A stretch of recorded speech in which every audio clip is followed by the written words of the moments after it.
Welcome to the Slop Farm. Enjoy the video.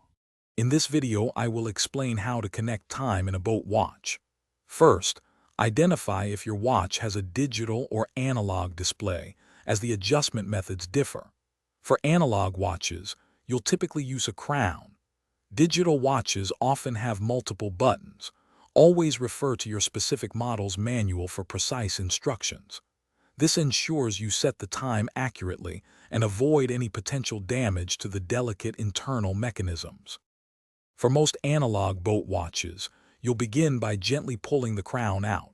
Some watches have two positions, one for date and one for time. Pull it to the time setting position, usually the furthest out.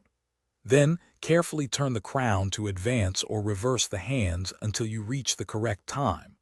Once set, push the crown firmly back into its original position to start the watch ticking.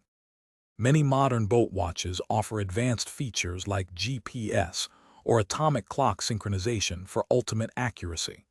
If your watch has GPS, ensure it has a clear view of the sky to receive satellite signals. For atomic clock models, check your region's signal availability.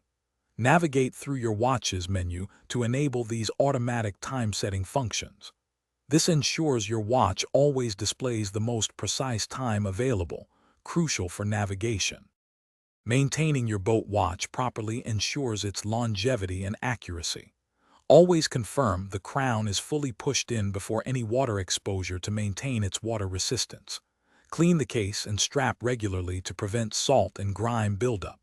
A small amount of mild soap and water works wonders. Also, remember to check the description below for a link to Little Trees, Black Ice, and other great deals. Keeping your gear in top shape is always a smart move. Thanks for watching. Consider subscribing if we helped you today.